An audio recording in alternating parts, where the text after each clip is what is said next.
Hello दोस्तों, स्वागत है आपका हमारे इस चैनल पे जहाँ पे हम लोग मॉक टेस्ट करने वाले हैं। जीके जीएस का मॉक टेस्ट जो हर एक कॉम्पिटिटिव एग्ज़ाम के लिए इम्पोर्टेंट होगा।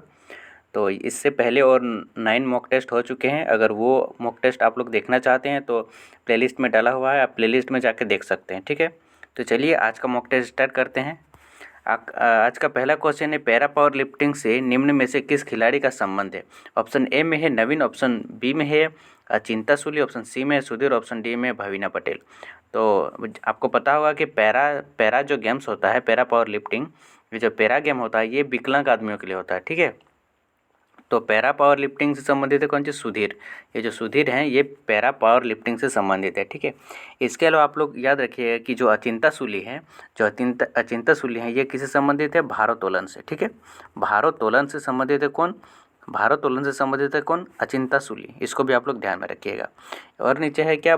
भावीना पटेल। ठीक है, जो भावीना पटेल है ये टेबल टेनिस से संबंधित है। ठीक है, जो भावीना पटेल हैं ये पैरा टेबल टेनिस से संबंधित है। आइए नेक्स्ट क्वेश्चन की ओर जाते हैं। अगला क्वेश्चन है, अधिकांश बौद्ध ग्रंथ किस भाषा में लिखे गए थे? जो बौद्ध ग्रंथ था वो किस भाषा में लिखे गए थे? ठीक है, इसको आप कमेंट में आंसर दीजिए।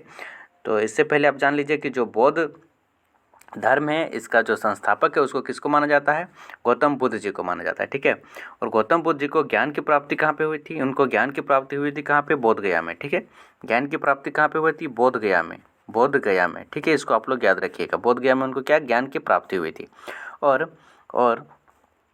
वो जन्मे कहाँ पे थे? वो जन्मे कहाँ पे थे? वो जन्मे थे कहाँ पे? लुम्बिनी में। ठीक है, लुम्बिनी जो अभी नेपाल में है वहाँ पे वो जन्म लिए थे। ये भी आप लोग याद रखिएगा। ठीक है, इसके अलावा आप याद रखिएगा कि वो सबसे पहला उपदेश कहाँ पे दिए थे? वो दिए थे सारनाथ में। सबसे पहला उपदेश कहाँ पे दिए थे? सारनाथ में। ठीक है, वो भी आप लोग ध्यान में रखिएगा। तो यहाँ पे क्वेश्चन क्या है? अधिकांश बौद्ध ग्रंथ किस भाषा में लिखे गए? तो इसका आंसर क्या हो जाएगा? ऑप्शन ए में संस्कृत, दो में है मगधी, सी में है प्राकृतिक और डी में है पाली। तो इसका आंसर क्या हो जाएगा? ऑप्शन नंबर डी, पाली भाषा में जो बौद्ध ग्रंथ है उसकी भाषा क्या थी? पाली। उस टाइम ज़्यादा पाली भाषा चल रहा था। आइए नेक्स्ट क्वेश्चन की ओर बढ़ते हैं। अगला क्वेश्चन है, भारतीय शास्त्रीय नृत्य और उनके संबंधित नर्तक का सही संयोजन चुनिए। तो आपको बताना है कि कौन सा नृत्य सही संयोजित है। ठीक है, ऑप्शन ए में है पंडित बिरजू महाराज। तो आपको पता होगा कि पंडित बिरजू महाराज कौन सा नृत्य से संबंधित है? कथक से संबंधित है। ठीक है, कथक नृत्य से संबंधित है कौन? बिरजू महाराज जी। इसके अलावा ऑप्शन दो में क्या है? एलम इंदिरा देवी, ये मणिपुरी। तो ये सही है, ऑप्शन नंबर 2 इसका आंसर हो जाएगा। जो एलन इंदिरा देवी है ये मणिपुरी नृत्य से संबंधित है। ठीक है, इसके अलावा आगे देखिएगा यहाँ पे सुरेंद्र नाथ जैना। तो आपको बता दें कि सुरेंद्र नाथ जैना जो थे ये ओडिसी नृत्य से संबंधित है। ठीक है, ओडिसी शास्त्रीय नृत्य, जो उड़ीसा का शास्त्रीय नृत्य है इससे संबंधित है। लास्ट में है गुरु विपिन सिंह। ये जो गुरु विपिन सिंह है ये मणिपुरी से संबंधित है। क्या? मणिपुरी नृत्य से संबंधित है। तो इसको भी आप लोग ध्यान में रखिएगा। ठीक है, चलिए नेक्स्ट क्वेश्चन की ओर बढ़ते हैं। अगला जो क्वेश्चन है हम लोग का वो है 2024। अगला क्वेश्चन है 2024 जापानी ग्रैंड पिक्स किसने जीता? जो 2024 है जापानी ग्रैंड पिक्स, देखिए जो ये ग्रैंड पिक्स होता है ये जो छोटा छोटा मोटर गाड़ी रहता है ना उसका रेस होता है। ठीक है, जो ग्रैंड पिक्स होता है ये होता है छोटा छोटा मोटर गाड़ियों का रेस। ठीक है, तो इस बार जो 2024 में जापानी ग्रैंड पिक्स हुआ ये कौन जीता? ऑप्शन ए में है कार्लोस सेंज, ऑप्शन बी में है सर्जियो पेरेज, और ऑप्शन सी में है मैक्स वेरास्टेपन, और ऑप्शन डी में है यूकी तसुनोदा। तो इसका आंसर हो जाएगा ऑप्शन नंबर 3, मैक्स वेरास्टेपन। ठीक है, तो इसको भी आप लोग ध्यान में रखिए, न्यूली करंट अफेयर से। नेक्स्ट आज का जो इम्पोर्टेंट क्वेश्चन है वो है सिंधु जल संधि। ये सारे थोड़ा टफ क्वेश्चन है लेकिन इंपॉर्टेंट क्वेश्चन है। ठीक है, तो इसको आप लोग याद रख लीजिएगा। चलिए क्वेश्चन पढ़िए कि सिंधु जल संधि 1906 के तहत भारत सिंधु नदी प्रणाली द्वारा कितने जल वहन किया जा सकता है? देखिए अभी भारत और पाकिस्तान के बीच अभी विवाद चल रहा है तो अभी ये क्वेश्चन इंपॉर्टेंट बन सकता है। ठीक है, तो इसमें पूछ रहा है कि जो भारत है वो कितना % जल यूज करेगा सिंधु जल संधि से जो 1960 में हुआ था। ठीक है, और पाकिस्तान कितना करेगा? तो आपको पता होगा कि भारत कितना 20% जल का यूज करेगा, यह उस संधि में बताया गया था। ठीक है, और पाकिस्तान 80% जल का यूज करेगा। तो इसलिए इसका आंसर क्या हो जाएगा? Option number 1। आइए नेक्स्ट क्वेश्चन की ओर बढ़ते हैं। अगला क्वेश्चन है, भारत में 1990, 91 और 91-92 पंचवर्षीय योजनाओं के बीच में 2 वार्षिक कार्यक्रम लागू किए गए थे। ठीक है, तो कौन जो एक 1990 और 91 और 91-92 ये कौन पंचवर्षीय योजना के बीच में आते हैं? तो आप देखिएगा यहाँ पे 7वां और 8वां पंचवर्षीय योजना के बीच में आते हैं कौन सी? ये 1990, 91 और 91-92 ये 2 वर्ष के लिए चले थे, ठीक है। और ये अवकाश काल टाइप का माना जाता है, ठीक है। और आपको पता होगा कि पंचवर्षीय योजना स्टार्ट कब हुआ था? पंचवर्षीय योजना स्टार्ट हुआ था 1951 से स्टार्ट हुआ था, ठीक है। 1951 से स्टार्ट हुआ था और अंत कब हुआ था? ये 2017 में ये अंत हो गया था, ठीक है। और इसका स्थान में अभी योजना आयोग चल रहा है, ठीक है। नीति आयोग चल रहा है, इसके जगह पे अभी काम कर रहा है, ठीक है। अगला क्वेश्चन आता है। अगला क्वेश्चन है बुलेट प्रूफ जैकेट बनाने के लिए उपयोग किया जाने वाला फाइबर क्या है? तो देखिए बुलेट प्रूफ जैकेट बनाने के लिए जो फाइबर का उपयोग किया जाता है, ठीक है। ऑप्शन ए में है नायलॉन, ऑप्शन बी में है टेरिलिन और ऑप्शन सी में है ट्वीड और ऑप्शन डी में है केवलर। तो इसका आंसर क्या हो जाएगा? ऑप्शन नंबर 4 केवलर, ठीक है। केवलर का उपयोग किया जाता है किसमें? बुलेट प्रूफ जैकेट बनाने के लिए, ठीक है। और इससे जो सबसे पहले बुलेट प्रूफ जैकेट कब बनाया गया था? 1965 ईस्वी में बनाया गया था, ठीक है। और किसके द्वारा बनाया गया था? स्टेपिन के द्वारा बनाया गया था, ठीक है। इसको भी आप लोग याद रखिएगा, ठीक है। स्टेपनी के द्वारा क्या बनाया गया था? सबसे पहले बुलेट प्रूफ जैकेट बनाया गया था, ठीक है, केवलर का यूज करके। चलिए नेक्स्ट क्वेश्चन की ओर बढ़ते हैं। अगला क्वेश्चन है कि सारग्राही काल यानी आर्टिकल इलेक्ट्रिक आर्ट के उच्च स्तर को दर्शाता है, जिसमें 7वीं और 8वीं शताब्दी में चालुक्य वंश के अधीन उत्तर और दक्षिण भारत की वास्तुकलाओं का सुमिलित मिश्रण हुआ है। देखिए उत्तर 7वीं और 8वीं शताब्दी के आसपास जो चालुक्य वंश का उत्तर और दक्षिण भारत की वास्तुकलाओं से कौन सा संबंधित है? ऑप्शन ए में है कोच्चि जो केरल में है, ये तो संबंधित नहीं है। ऑप्शन 2 में है पट्टाडकल, ठीक है, तो ये संबंधित है। इसमें उत्तरी संस्कृति और दक्षिणी संस्कृति दोनों का मिश्रण है पट्टाडकल में, ठीक है। और आपको याद रखना है कि जो पट्टाडकल है ये कहाँ पे है? कर्नाटक में है, ठीक है। कहाँ पे है? कर्नाटक में है, ठीक है। और ये मालप्रभा नदी के किनारे है। कौन नदी? मालप्रभा नदी के किनारे है, ठीक है। मालप्रभा नदी के किनारे है, ठीक है। तो इसको आप लोग ध्यान रखिएगा। देखिए इसमें थोड़े टफ क्वेश्चन आ रहे हैं, लेकिन आप लोग आसान क्वेश्चन तो सब जानता है, तो टफ क्वेश्चन आप लोग बनाने की कोशिश कीजिए। और ये इंपॉर्टेंट क्वेश्चन है, ये आ चुके हुए क्वेश्चन है। आइए नेक्स्ट क्वेश्चन की ओर बढ़ते हैं। अगला क्वेश्चन है सुल्तान अजलान शाह कप निम्नलिखित में से किस खेल से संबंधित है? देखिए जो सुल्तान अजलान शाह कप है ये हॉकी खेल से संबंधित है, ठीक है।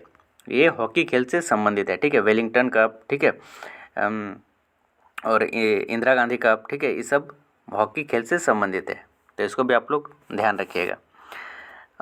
आगे बढ़ते हैं। अगला क्वेश्चन है कि कैंसर के लिए भारत की पहली घरेलू जीन थेरेपी का नाम क्या है?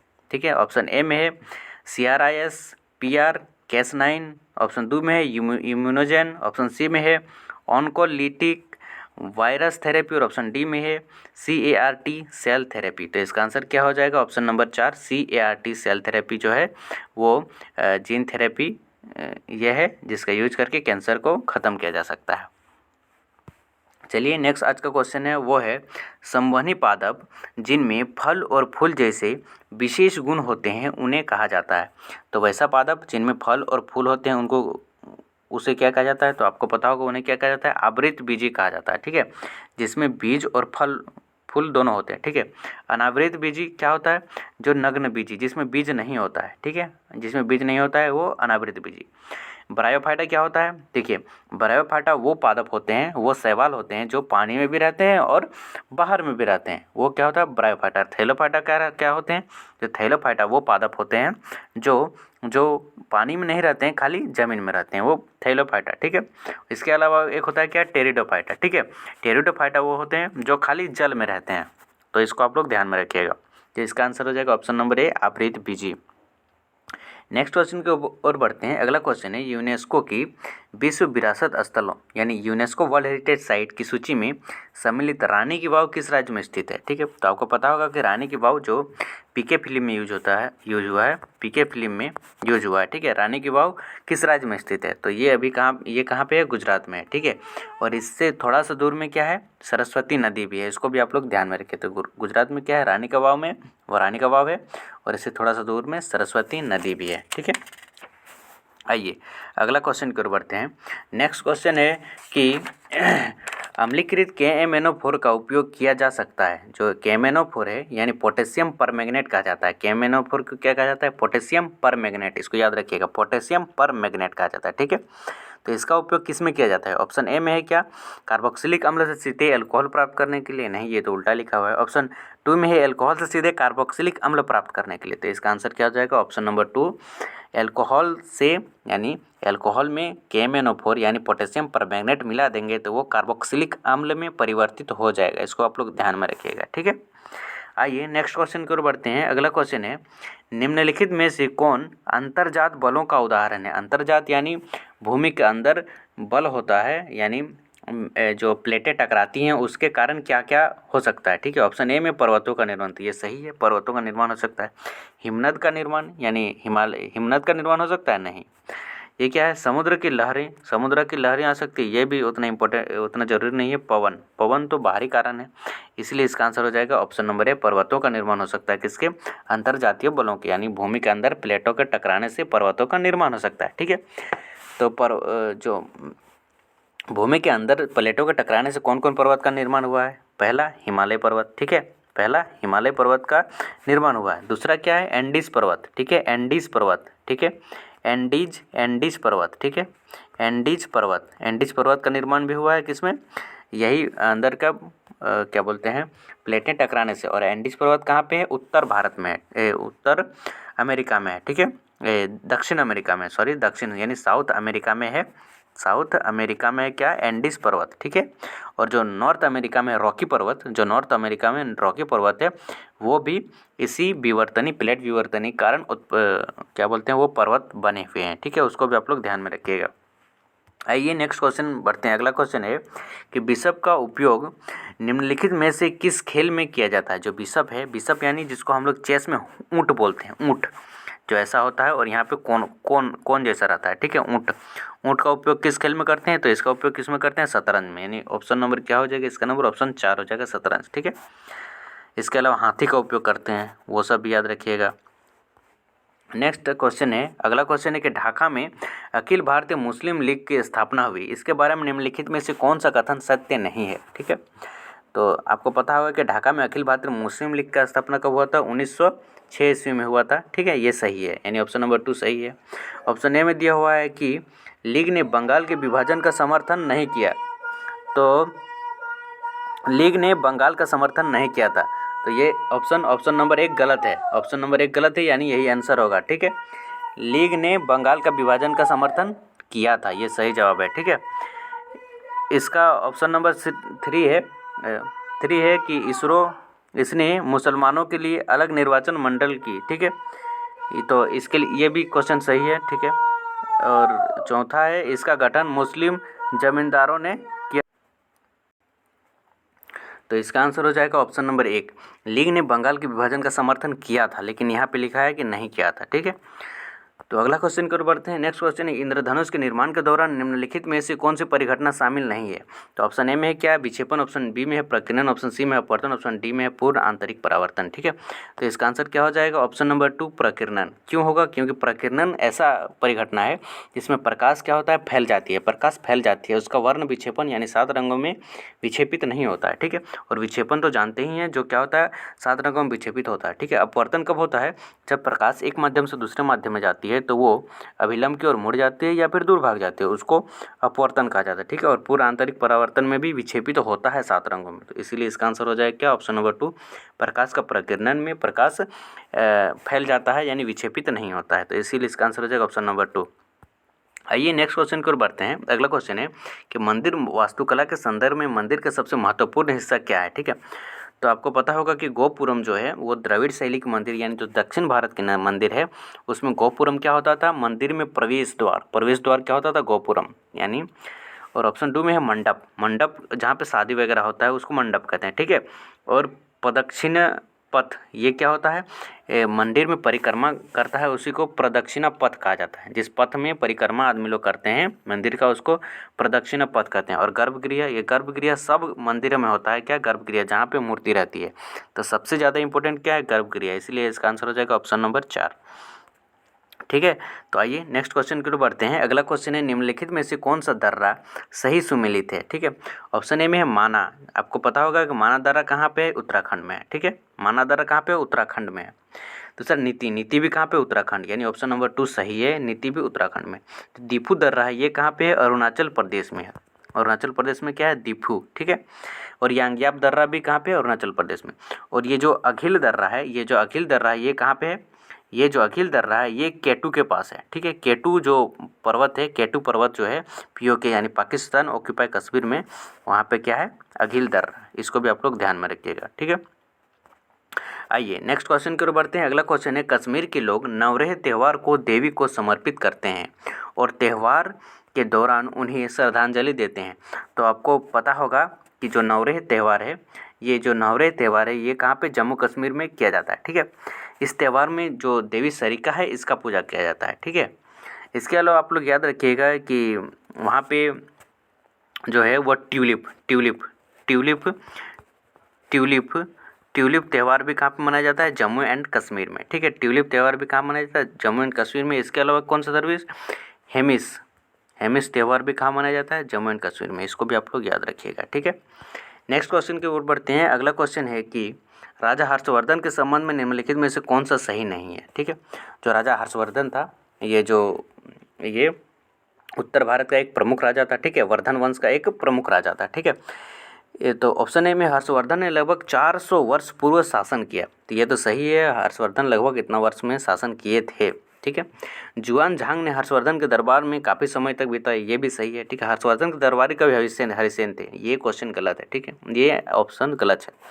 जो हरिसेन थे, ये हरिसेन समुद्रगुप्त के दरबार में रहते थे। ठीक है, हरिसेन किसके दरबार में रहते थे, समुद्रगुप्त के दरबार में रहते थे। कौन, हरिसेन। ठीक है।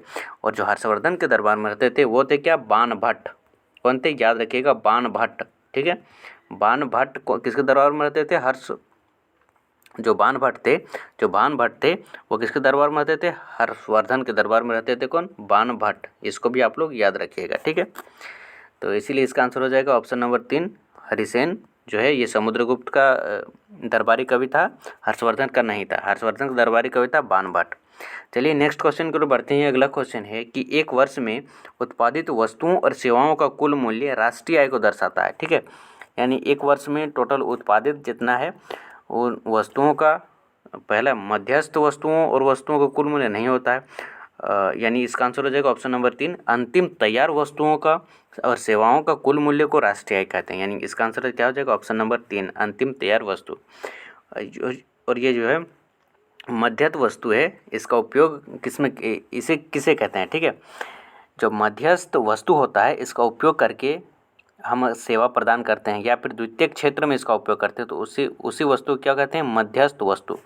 और असंपूर्ण वस्तु किसे कहते हैं, जो वस्तु अभी पूरी तरह नहीं बना हुआ है। ठीक है, आधा बना हुआ, उसे असंपूर्ण वस्तु कहते हैं। और वाणिज्य वस्तु किसे कहते हैं, वो वस्तु जिसका उपयोग वाणिज्य उद्योग में किया जाता है। ठीक है, उसको वाणिज्यिक वस्तु कहते हैं। इसको भी आप लोग ध्यान में रखिएगा। नेक्स्ट क्वेश्चन की ओर बढ़ते हैं। अगला क्वेश्चन है, 4 पुरस्कारों को सूचीबद्ध किया गया है जिनमें से किसी न किसी रूप से एक समान है और एक भिन्न है, विषम का चयन कीजिए। ऑप्शन ए में है पद्मश्री। आपको पता है कि पद्मश्री जो है ये पद्मश्री जो है ये कब दिया जाता है, ये 26 जनवरी को दिया जाता है। ठीक है, परमवीर चक्र, पद्म भूषण और पद्म विभूषण। तो ये परमवीर चक्र कब दिया जाता है, जब कोई सेना मर जाता है, यानी कोई लड़ाई करते करते मर जाता है तो उसको परमवीर चक्र दिया जाता है। ठीक है, इसके अलावा यहाँ पे पद्म भूषण, पद्म विभूषण और पद्मश्री ये 26 जनवरी को दिया जाता है। ठीक है, जो सर्वोच्च सम्मान होता है, नागरिक सम्मान होता है, वो होता है क्या, भारत रत्न होता है। उसके बाद सेकेंड में आता है पद्म भूषण। ठीक है, थर्ड में आता है पद्म भूषण। ठीक है, और सेकंड में पद्म विभूषण आता है। ठीक है, और चौथा में क्या आता है, पद्मश्री।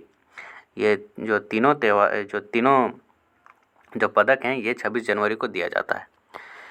आइए नेक्स्ट क्वेश्चन की ओर बढ़ते हैं। अगला क्वेश्चन है, निम्नलिखित में से कौन सीता वॉरियर ऑफ मिथिला पुस्तक के लेखक हैं। तो आपको पता होगा सीता वॉरियर ऑफ मिथिला जो पुस्तक है ये रामायण पर आधारित है। किसके, रामायण पर आधारित है, यानी यह धार्मिक पुस्तक है। ठीक है, और इसके लेखक कौन है, अमीश त्रिपाठी है। ठीक है, इसके लेखक कौन है, अमीश त्रिपाठी। इसको भी आप लोग ध्यान रखिएगा। ठीक है, अमीश त्रिपाठी। इसके अलावा कौन कौन पुस्तक लिखे हैं, एक इम्पोर्टेंट इनकी पुस्तक है the secret of the Nagas. ठीक है, the secret of the Nagas इनकी एक इम्पोर्टेंट पुस्तक है, वो भी आप लोग याद रखिएगा। आइए नेक्स्ट क्वेश्चन की ओर बढ़ते हैं। अगला क्वेश्चन है कि गगनयान अंतरिक्ष उड़ान मिशन के लिए विक्रम साराभाई अंतरिक्ष केंद्र द्वारा विकसित बहुउद्देशीय ऐप साखी की, ठीक है, का उद्देश्य क्या है। देखिए ये जो ऐप है इसका विकसित बहुउद्देशीय ऐप, ठीक है, इसका उद्देश्य क्या है। ऑप्शन ए में अंतरिक्ष यात्रियों के लिए मनोरंजन सामग्री प्रदान करना, नहीं ये तो सही। अंतरिक्ष यात्रियों को स्वास्थ्य निगरानी और संचार सहित कई कार्यों की पूर्ति में सहायता करना, यानी इसका आंसर ये क्या हो जाएगा, ऑप्शन नंबर 2। जो अंतरिक्ष यात्री जाएंगे, ठीक है, उनके लिए कुछ सहायक सामग्री होगा या फिर उनकी निगरानी होगी या फिर उनके लिए कुछ सुविधा है, कनेक्टिविटी, ठीक है, उनके लिए कनेक्टिविटी, नीचे से कनेक्ट हो पाना, वो सब सुविधा प्रदान करेगा कौन, यही साक्षी ऐप। तो इसका आंसर क्या हो जाएगा, ऑप्शन नंबर 2। आइए नेक्स्ट क्वेश्चन की ओर बढ़ते हैं। अगला क्वेश्चन है भारतीय संविधान की 6ठी अनुसूची किन 4 राज्यों की अनुसूचित क्षेत्रों और अनुसूचित जनजातियों के प्रशासन और नियंत्रण से संबंधित है, ठीक है। तो आपको पता होगा कि जो 6ठी अनुसूची है ये इसमें शामिल किया गया किसको, असम, त्रिपुरा और मेघालय, मिजोरम को, ठीक है, यानी इसका आंसर हो जाएगा ऑप्शन नंबर 2, ठीक है। इसमें जो अनुसूची 6 में बताया गया है इनको कुछ विशेष प्रावधान दिया जाएगा, ठीक है, और इसके बारे में आर्टिकल नंबर 244 में बताया गया है, ठीक है, इसके बारे में किसमें 244 आर्टिकल में भी बताया गया है, तो इसको भी आप लोग ध्यान रखिएगा। नेक्स्ट क्वेश्चन आता है वो है देश के कौन से प्रमुख शहर स्वर्णिम चतुर्भुज मार्गों से जुड़े हुए हैं, ठीक है। जो ये स्वर्णिम चतुर्भुज मार्ग है ये 6 लाइन रोड है, ठीक है, स्वर्णिम चतुर्भुज जो मार्ग है ये 6 लाइन रोड है, 6 लाइन, ठीक है, 6 लाइन रोड होगा, ठीक है, इसको आप लोग ध्यान में रखिएगा। और ये जो है ये रोज भारत में किसको किसको जोड़ेगा, ये दिल्ली को जोड़ेगा, ठीक है, दिल्ली, कोलकाता, चेन्नई, मुंबई और फिर दिल्ली से ही जुड़ जाएगा, ठीक है। और इसकी ये जो स्वर्ण चतुर्भुज रोड है इसका उद्घाटन किसके द्वारा किया गया था, अटल बिहारी वाजपेयी द्वारा किया गया था। अटल बिहारी वाजपेयी द्वारा किया गया था कब, 1999 ईस्वी में इसका उद्घाटन किया गया था अटल बिहारी वाजपेयी द्वारा, तो इसको भी आप लोग ध्यान में रखिएगा, ठीक है। और इसकी जो लंबाई है वो भी आप लोग याद रख लीजिएगा, कभी कभी पूछ देता है। इसकी लंबाई कितना है, 5846 किलोमीटर, ठीक है, 5846 किलोमीटर इसकी लंबाई है इस रोड की। आइए नेक्स्ट क्वेश्चन की ओर पढ़ते हैं। अगला क्वेश्चन है कि धर्म, वंश, जाति, लिंग या जन्म स्थान के आधार पर भेदभाव के निषेध को किस मौलिक अधिकार के तहत वर्गीकृत किया गया है, ठीक है। तो आपको पता होगा कि जो धर्म, जाति, लिंग के आधार पर भेदभाव कौन आर्टिकल में है, यह आर्टिकल 15 में है, ठीक है, आर्टिकल कितना में है, 15 में है, ठीक है। और ये किसके अंतर्गत आता है, समानता के अधिकार के अंतर्गत। समानता का अधिकार कितना से कितना आर्टिकल के बीच आता है, ये 14 आर्टिकल से लेके 18 आर्टिकल के बीच में आता है क्या, समानता का अधिकार, तो इसको भी आप लोग याद रखिएगा, ठीक है। और स्वतंत्रता का अधिकार कितना के बीच में आता है, ये आता है कितना, 19 आर्टिकल से लेके कितना आर्टिकल तक, 22 आर्टिकल तक आता है स्वतंत्रता का अधिकार, ठीक है, तो इसको भी आप लोग याद रखिएगा। आइए नेक्स्ट क्वेश्चन की ओर बढ़ते हैं। अगला क्वेश्चन है भारत का वायसराय कौन था जब भारत की राजधानी को कलकत्ता से दिल्ली स्थानांतरित किया गया था, ठीक है। जब भारत का राजधानी को दिल्ली से स्थानांतरित करके कोलकाता से स्थानांतरित करके दिल्ली कर दिया गया था, ये कब कर दिया गया था, ये कर दिया गया था 12 दिसंबर 1911 ईस्वी में इसको कर दिया गया था, ठीक है। कोलकाता से दिल्ली भारत की राजधानी कर दी गई थी, ठीक है। और इस समय भारत के जो वायसराय थे वो थे लॉर्ड हार्डिंग द्वितीय थे, ठीक है, तो इसको आप लोग ध्यान में रखिएगा कि लॉर्ड हार्डिंग द्वितीय इस समय भारत के वायसराय थे। आइए नेक्स्ट क्वेश्चन की ओर बढ़ते हैं। अगला क्वेश्चन है कि आधुनिक आवर्त सारणी में तत्वों के किस समूह को डी ब्लॉक तत्व कहा जाता है। तो आपको पता होगा कि एस ब्लॉक क्या होता है, समूह 1 और 2 को एस ब्लॉक कहते हैं, ठीक है, और 3 से 12 को क्या कहते हैं, डी ब्लॉक कहते हैं, और 3 से 18 को क्या बोलते हैं, पी ब्लॉक कहते हैं, ठीक है। और जो लेंथेनॉइड और एक्टिनॉइड होता है उसको क्या कहते हैं, एफ ब्लॉक कहते हैं, तो इसको भी आप लोग याद रखिएगा, ठीक है। आइए तो इसीलिए इसका आंसर क्या हो जाएगा, ऑप्शन नंबर 3। नेक्स्ट क्वेश्चन को बढ़ते हैं। अगला क्वेश्चन है भारतीय संविधान के किस संवैधानिक संशोधन अधिनियम के लिए मिनी संविधान शब्द का प्रयोग किया जाता है, ठीक है। तो जो 42वां संविधान संशोधन हुआ था 1976 ईस्वी में, इसको मिनी संविधान कहा जाता है, ठीक है। इसमें जो है 42वां संविधान संशोधन है, इसमें जो मौलिक कर्तव्य होते हैं, मौलिक कर्तव्यों को इसमें ऐड किया गया था, ठीक है। मौलिक कर्तव्य यानी आर्टिकल नंबर 51 ए को ऐड किया गया था इसमें, ठीक है। इसको भी आप लोग ध्यान में रखिएगा। देखिए 38वां संविधान संशोधन कब हुआ था, ये 1975 ईस्वी में हुआ था, ठीक है। और इसमें बताया गया था क्या कि जो राष्ट्रपति हैं वो आपातकाल लगा सकते हैं, ये 38वां संविधान संशोधन में किया गया था। और 44वां संविधान संशोधन कब हुआ था, ये हुआ था 1978 ईस्वी में हुआ था, ठीक है। इसको भी आप लोग ध्यान में रखिएगा, जिसमें जो है कानूनी अधिकार जो आर्टिकल नंबर 31 में था उसको हटा के 300A में कर दिया गया था। इसीलिए इसका आंसर क्या हो जाएगा, ऑप्शन नंबर 2 42वां संविधान संशोधन। आइए नेक्स्ट क्वेश्चन की ओर बढ़ते हैं। अगला क्वेश्चन है, किस अर्थव्यवस्था में सामान्य कीमत में तीव्र, अत्यधिक और नियंत्रण से बाहर होने वाली वृद्धि को कहा जाता है। यानी किसी अर्थव्यवस्था में जो कीमत होता है वो बढ़ता है तो उसको क्या कहते हैं, मुद्रास्फीति। लेकिन बहुत ज़्यादा अनियंत्रित रूप से बढ़ता है तो उसे क्या कहा जाता है, अति मुद्रास्फीति, यानी बहुत ज़्यादा कीमत बढ़ रहा है। ठीक है, यानी इसका आंसर क्या हो जाएगा, ऑप्शन नंबर 2 अति मुद्रास्फीति, यानी पैसा बहुत तरलता बढ़ रही है। ठीक है, पैसों की संख्या बढ़ रही है। तो आइए नेक्स्ट क्वेश्चन की ओर बढ़ते हैं। अगला क्वेश्चन है कि पोनंग और टप्पू लोक नृत्य रूप है राज्य के, यानी कि टप्पू और पोनंग नृत्य किस राज्य के। ऑप्शन ए में है गोवा, बी में है बिहार, सी में है अरुणाचल प्रदेश और डी में छत्तीसगढ़। तो इसका आंसर क्या हो जाएगा, ऑप्शन नंबर 3 अरुणाचल प्रदेश। ठीक है, और जी ये टप्पू लोक नृत्य है ये भूत भगाने के समय उपयोग किया जाता है। ठीक है, भूत भगाने के समय में इस नृत्य का प्रयोग किया जाता है। और ये पोनंग जो नृत्य है, पोनंग जो नृत्य है ये क्या है, फसल नृत्य है। क्या, फसल नृत्य है। ठीक है, ये पोनंग जो नृत्य है ये फसल नृत्य है, इसको भी आप लोग याद रखिएगा।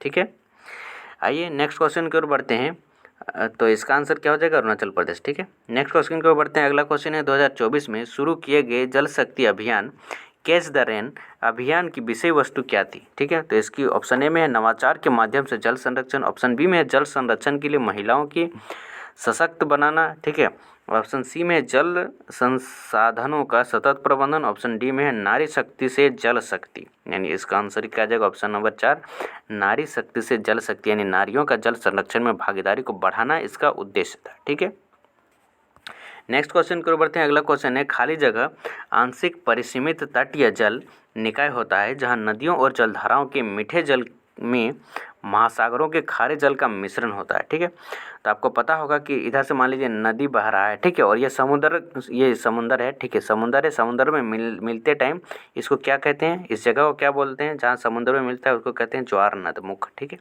इसीलिए इसका आंसर हो जाएगा ऑप्शन नंबर 1 डेल्टा। तो आपको पता है जैसे नदी बह रही है, ठीक है, बहते बहते बीच में क्या बोलती है, एक ज़मीनी भाग पैदा करती है, जैसे सुंदरवन डेल्टा हुआ। ठीक है, जहाँ पे अधिक उपजाऊ मिट्टी होता है, जहाँ पे खेती वगैरह अच्छा से किया जा सकता है उसको डेल्टा बोलते हैं। इसको तो जानते हैं आप लोग। मरुस्थल तो आप लोग को पता है। ये जो लेगुन है, लेगुन क्या होता है, लेगुन एक प्रकार का झील होता है जो समुंदर के जस्ट किनारे रहता है। ठीक है, जैसे चिल्का लेक, जो चिल्का लेक है वो एक लेगुन है। तो इसका आंसर क्या हो जाएगा, ऑप्शन नंबर 1 ज्वार नदमुख।